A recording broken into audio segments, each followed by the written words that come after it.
เจ้าชะท่าใหญ่เนาะก็คือไอ้เดือนเนาะพี่น้องทั้งสหรัฐอเมริกามาฮอดมาถึงเด้อเนาะและผู้ประกอบส่วนเนาะให้เงินค้ำในครั้งนี้ก็คือ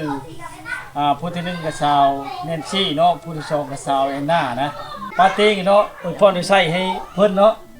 อวยพรให้เจ้าภาพใหญ่เจ้าชะท่าพี่น้องทั้งสหรัฐอเมริกาเนาะแล้วมาเรื่อยโชว์ให้มาท่านสาวอะไรมาเก่าขึ้น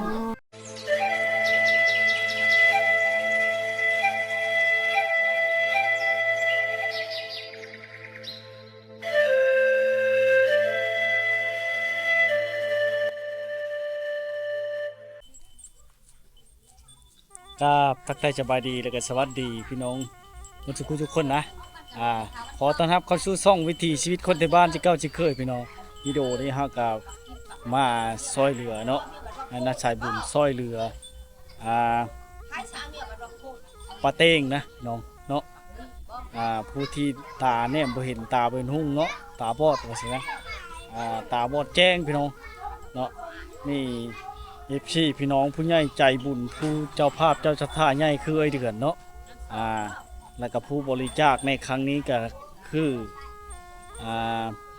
สาวเนาะผู้ที่1ก็สาวแนนซี่นะผู้ที่2ก็สาวแอนนาพี่น้องเนาะ2คนนี่แหละพี่น้องเลยอากาศดีมุกดีใจหลายๆเนาะเจ้าภาพเจ้าชะท่าใหญ่คือไอเดือนเนาะนำหน้าพระพังพี่น้องขอบส่วนเนาะมีเข้าแน่พี่น้อง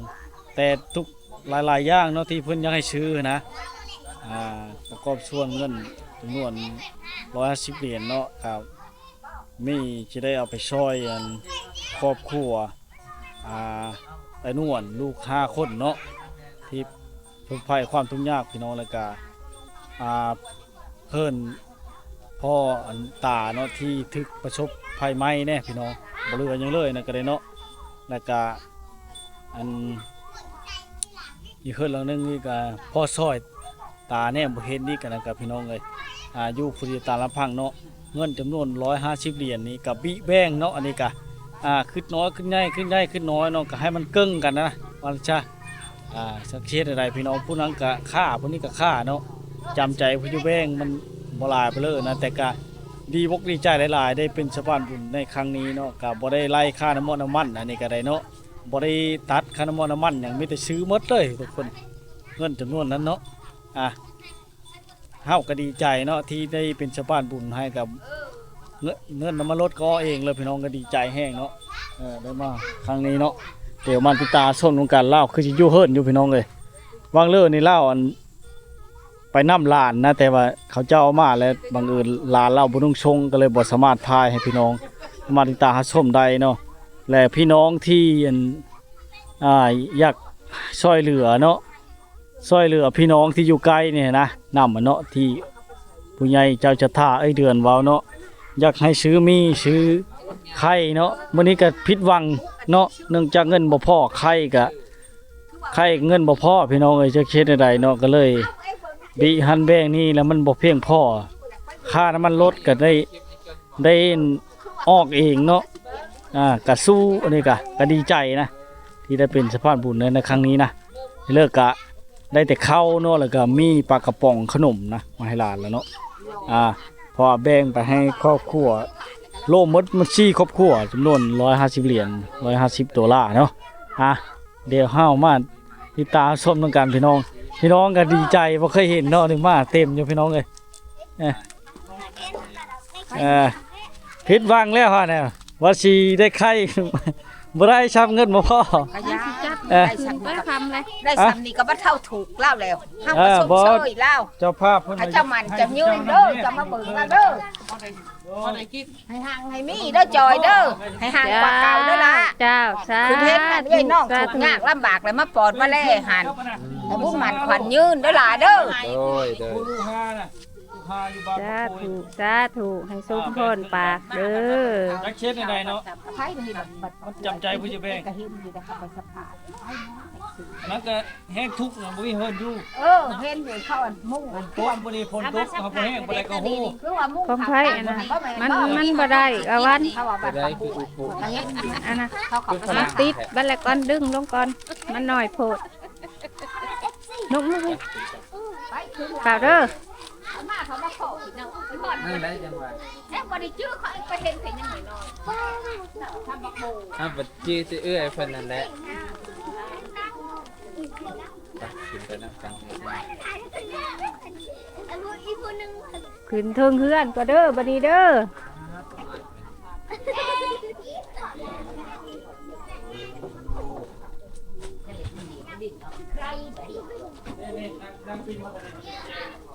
แม่มานั่งทางนี้ กินนาไปพูนกินนาไปพูน เออ ไอ้บ่นั่นแหละว่าพี่ เอาจะรับสายขอเจ้า บ่เป็นหยัง นั่งกันลูกแม่ บ่เป็นหยังนางรถจักอะ นับกันไหมนับกันไหมนับกันไหมเนี่ยเปิดดูสีหน้าเลยไหม ฝนตกโอ้ยยากทางหน้าก็เพิ่นสิฮอดว้าวแหละพุ่นมันน้อยจันใจผู้สิเพงเนาะกลางมองไรบ้อนเฮาก็ถ้าใจก็ได้จักทองชำเก็ตแล้วก็จะได้พระเชื้อกันหนาวให้เจ้านี่เด้อมันก็บ่เพียงพอเนาะว้าวแหละนี่พัดมันจะได้ตัวดีเด้มาม่าเด้มีขนมให้ร้านนี่ ผู้นางอยู่ทางหลังหั่นเด้เอื้อยจะบ่นางทางหลังน่ะ เอื่อย ไอ้เตงเอื้อยจะบ่นางทางหลังหั่นหรือน้อง ปลาลุ่มก็ได้เนาะเนาะลุ่มเห็นบ่ปลามันก็ได้เนาะ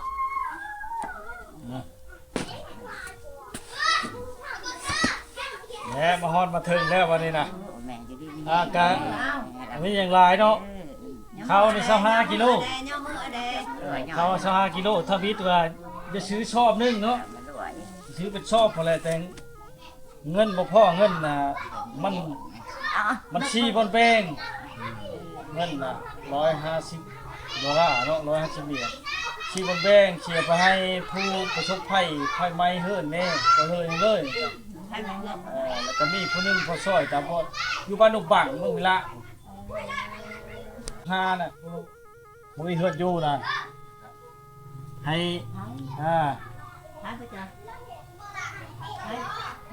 ไปนวด ไอ้นุ่น ให้ อยู่บ้านปลากล้วย นี่ก็เจะภาพใหญ่เจ้าชะท่าใหญ่เนาะก็คือไอ้เดือนเนาะพี่น้องทั้งสหรัฐอเมริกามาฮอดมาถึงเด้อเนาะและผู้ประกอบส่วนเนาะให้เงินคำในครั้งนี้ก็คือผู้ที่หนึ่งกับสาวแนนซี่เนาะผู้ที่สองกับสาวแอนนานะฮอดมาถึงแล้วพี่น้องเลยเห็นแล้ววันนี้ก็ขอให้ปาร์ตี้เนาะอวยพรใส่ให้เพิ่นเนาะอวยพรให้ไผ่เจ้าภาพใหญ่เจ้าจักรพรรดิพี่น้องทั้งสหรัฐอเมริกาเนาะ แล้วไม่รู้อะไรโชว์ให้มาทำเสาอะไรมาเก่าขึ้นสวยกันเลยเขาแต่ละไม่รู้อะไรตลอดเงี้ยเป็นยังเป็นคบเป็นกินก็ได้มุกไม่เงี้ยนะการพูดนั่นแหละเขาสั่งมุกสั่งมุกมันมีแห้งไอ้คุณให้ก็เด้อร้านเคยเด้อ โอ้ย แต่ไม่รู้อะไรสวยจ้าอย่าต้องทำมียินดีตื่นมา แล้วก็อันนี้ก็ดีมุกดีใจหลายๆเนาะที่ได้เป็นสะพานบุญให้พี่น้องทั้งสหรัฐเนาะโดยเฉพาะเอ้ยเดือนนะเจ้าภาพใหญ่เจ้าชัดท่าผู้ริเริ่มเนาะซอยเรือข้าพเจ้าเนาะพี่น้องทั้งสหรัฐอเมริกาเนาะประกอบส่วนเงินบริจาคนั่นก็คือชาวเนนซี่เนาะผู้ที่สองเลยชาวไอ้หน้านะก็ขออวยพรให้ใส่ในต่างงานปาติ้งเนาะครั้งนี้เนาะขออวยพรให้ใส่ให้เจ้าภาพใหญ่เจ้าท่าและก็ FC พี่น้องมือสักครู่ทุกคนเนาะที่กำลังติดตามรับชมขออวยพรให้ใส่ให้มีสุขภาพที่แข็งแรงเด้อเนาะความเจ็บอย่างใดความไข้อยู่ตรงนี้เนาะคือว่าแหละพี่น้องเลยอยู่ทางใดก็คอยมีไส้ไปทางใดก็คอยมีโชคเนาะกินบ่บกจกบ่ลงเฮงๆปังๆเด้อเนาะสาธุเด้อขอให้ผู้ใหญ่ใจดีเนาะคอยโชคใหญ่เข้าโชคใหญ่มหาศาลเจ้ามีกิจการงานแต่อย่าตั้มลงให้สูงลิ้วเนาะให้เป็นคิ้วเป็นคันยานิ่งวันได้ต้อยตั้มเจ้ามีการมีงานทำให้ยศเลื่อนสันทวีขึ้นอยู่บ่อเศร้าโชคใหญ่เข้าจงมีแต่ความสุขอันตรายไปทุกยาพิเวทตุนเจ้าเนาะคอยเงินค้ำเข้าไหลมาห้มคือน้ำเกง ให้ได้นั่งนับแต่แบงแรงเสานับบ่ไหวกินบ่บกจกบ่ลงเนาะอย่าได้บกเป็นหาดอย่าได้คาดเคินว่างสัพพะกะลังสมบุญวีเก่าเนาะโอมอุอะมูมะมูลมาเงินคำเกลอย่าได้คาดเคินถงอย่าให้ห้องใส่ดังคำในเบาเนาะคอยเงินไหลเข้าเต็มกระเป๋าอึ้งตึงโชคโลกจะมีปีจะผ่านม่านจะเห็นเวียนอย่าเคาะเวียนอย่าเกาะเคาะอย่าไกลเนาะให้ใครคาดห้างหูแม้จะลุกย่างเยินแม้จะเดินดงดังแม้จะความเพียรพายไปทางใดจะวัดดีมีไส้บ่มีไผ่มาขางกันเนาะอายุยืนยาวมันพันปีจะได้ลามิตรชาติเกตกองเนาะชื่อเสียงเกตกองคนย้องก้าวขางอายุมันขวัญยืนเด้อลำรวยอายุวันโนสุขังพลังมันยืนเนาะที่มอบให้มื้อนี้ก็คือเขาพี่น้องเลยพี่เบ้งเนาะน้ำจิตน้ำใจแล้วก็ขนม หยุดก่อน ให้หลานแล้วก็ หยุดก่อนหยุดก่อน อันนี้ร้ายนี่แหละพี่น้อง แกนี่แหละ อันนี้แกนี่แหละนะคือว่าเป็นเสียแล้วเอามาแล้วกันตาบอดนี่ ตาหูแล้วตาเราเป็นหูแล้วเนาะ เรารู้ยังดี กับบ้านนี้บ้านไว้อะไรนี้แม่อย่างนั้นมานั่งแล้วเราบอกว่าอย่างนั้น ทุกย่าเป็นบ่เนี่ยเอาขนม ย่า ทุก แม่ ย่า คุ เป็น ณ บ่ ย่าเอาไม่รู้อีกย่านกอันนั้นแม่นกเอาบอกนกย่าอันนั้น ก็ แม่ ทุกย่าดูนกเอาเป็นบ่ ย่า เดี๋ยวเอาเร็วย่าจีกเลย ก่อนได้กินขนมมัมมี่ขนมวันนี้มันราคาแพงมันก็เลยบ่ได้หลายแต่ว่าถ้าเวลาเฮาหิวข้าวเฮากินมันก็นั่นนะมันเท่าใดดิอันไปเมื่อก่อนน่ะรวยนวดแล้วกินกับข้าวเชี่ยวโอ้ยคัก เดี๋ เลย วย เนาะ นอนกินกับข้าว ครับแล้วข้าวกินมาม่าเนี่ยมันโชคดีไปนิดนึงนะเพราะว่ามันดีมันมีวิตามินนะแต่ภาพใหญ่เจ้าจับท่าเพิ่นก็อยากให้ซื้อมาม่าถึงมันที่ราคาแพงก็ดีนะครับปลากระพงนั้นง่าย แต่ก็ที่มาเป็นชาวบ้านบุญในครั้งนี้ก็น่าเสียดายพี่น้องที่เพิ่นสั่งมาเนาะก็หลากหลายหลายอย่างเพราะว่าจะเป็นไข่เนาะค่าจ่ายในย่าย2-3เก็ตผู้ใดมีก็ให้นำงบประมาณมันเพียงพอให้ซำเงินนั่นแหละเนาะนี่ก็น้ำมันเฮาก็บ่ได้ไล่เนาะเฮาก็จกเงินเอาเองก็ดีใจได้เป็นสะพานบุญให้พี่น้องทั้งสหรัฐอเมริกาในครั้งนี้นะนั่นก็คือรายเดือนเนาะที่ช่วยเหลือบริจาคเงินก็คือสาวเนนชี่เนาะกับสาวหน้านะพี่น้องเนาะเจ้าภาพเจ้าท่าใหญ่เนาะนะลูกสหรัฐอเมริกาเนาะลายอะไรย่างคือเสื้อกันหนาวเนาะก็เกือบแล้วก็ไม้เท้าอย่างนี้นะพี่น้องมันบ่ได้เนาะพอเลยหาหน้าอีกพี่น้องไอ้ทึ่นยังบ่พอเนาะดีมุกดีใจหลายถ้ามีเงินซื้อไข่มันเมิดก่อนนี่เลยจ้ะยุคนี้เป็นยังไงจุพันเรื่องนี้เพราะว่ามันคือว่าเลยลักษณะว่าอาหารน้อยจับใจเป็นที่เบ้ง เป็นนี่เป็นหลังด้วยยังมึงอะไรหรอมันก็ช่วยหลังคนด้วยช่วยจะเกลี่ย จัดเนี่ยเอาแล้ว เบาชัง บันนี้สิริครับได้ในเลิกครับเอาไว้ชะนี่สิโยไปไว้ฮะนี่เขานี่เจ้ากะไปไว้ทางใดไก่อันนั้นบ่ไก่บนเองบนนั้นบ่ลากะพอเท่าๆได้ยังเล็กน้อยอยู่พี่น้องเลยลากสิโยไปบ่ได้เด้อพี่น้องเอ้ยสิไปไว้ให้ลากไปเด้อ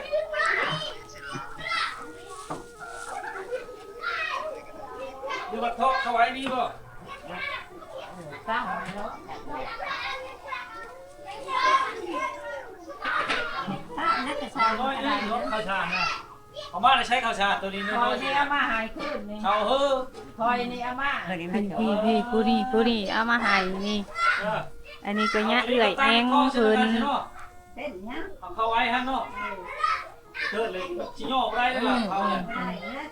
จะเอามาให้ฮะแล้วคุมจักมือจำมา 3 มื้อแล้ว ตามมือนี่ก็เลยเองอันนี้ก็พี่น้องคนอยู่ใกล้กันนี่แหละเพื่อนบ้านไก่เพื่อนเที่ยงยามเรามืดเรามืดน่ะค่ะดิแดงมาให้เราจักเล็กจักน้อยกินน้ำกัน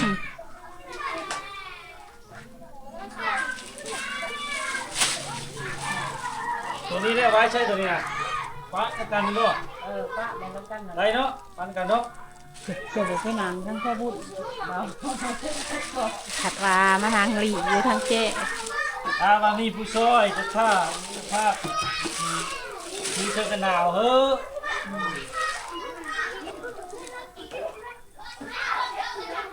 กินแล้วเด้อขนมนำมาดิกินบ่หมดเด้อบาทนี่ลายได้อบาทนี่นะเด้อแม่ ผู้เจ้าเซลผู้ตารางกากินกับนม ได้ เจ้า ข เซ อง ล บริจาคเนาะคือมึงก็ได้นี่เบิ่งสิแกะให้เบิ่งเป็นยังไง เห็นหุ่น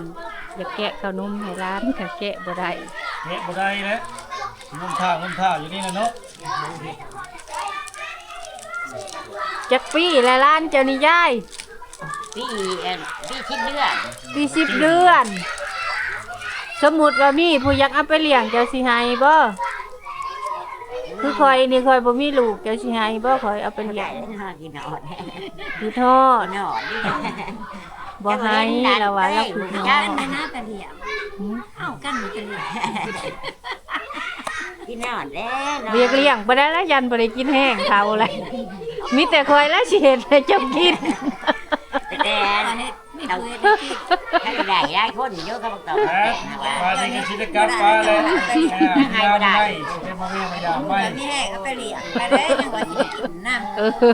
พอได้กินเนื้อกินแห้งเนาะน้อง ใน ลุง ใจ ลู กัน กห ตาม ลาน ว่าได้อย่าให้ผู้อยู่ไกลนำนี่เป็นไทยเป็นมีอย่างนี้แหละมิตรป่ะแต่ว่ามันก็เป็นไปได้เนาะเนื่องจากว่าขึ้นห้อนเฮามันบ่เพียงพอนะพอมันมีแบ่งหลายบ่อนโพด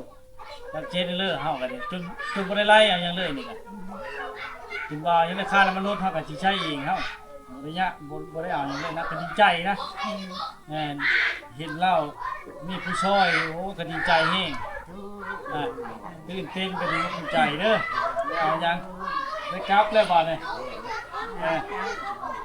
เดี๋ยวชีรุ่นยายขนมเล็กน้อยลูกมันยังมีขนมจำนวนนึงขนม แล้วน้องเขาว่าเวลาอะไรเขาเป้ามาอังเด้อ โอ้ย ไปขาทงขัดไทย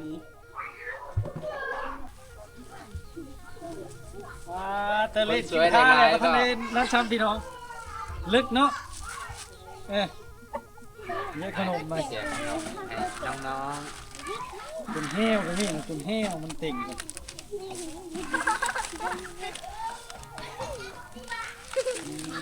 กำลังเข้าหินบ่เนี่ย นมงามไปเลยแต่ละคนไปประกวดได้เลยเนาะ เฮ้ยเฮ็ดแล้วทั้งคู่ เอาไปนั่งมาว่าน่ะตะคนน่ะมีคู่กันชาวคู่ต้น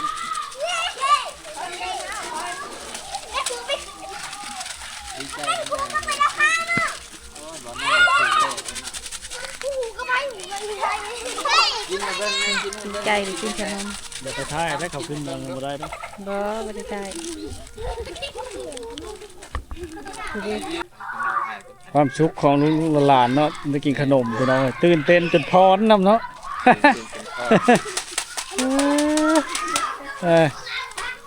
โอ้พี่น้องเอ้ยเฮ็ดเถอะเขาวยามแล้วมากมื้อก่อนนี่ก็จะกินมื้อนี้ก็เอาไปเลยเนาะมื้อหน้าบ่มีเงินซื้อไว้ก็มื้อหน้า ดีใจเนาะได้เห็นห้อยยิ้มของเด็กๆเขาพี่น้องเอ้ยมื้อหน้าก็ได้เอามาคือเก่าแล้วเนาะ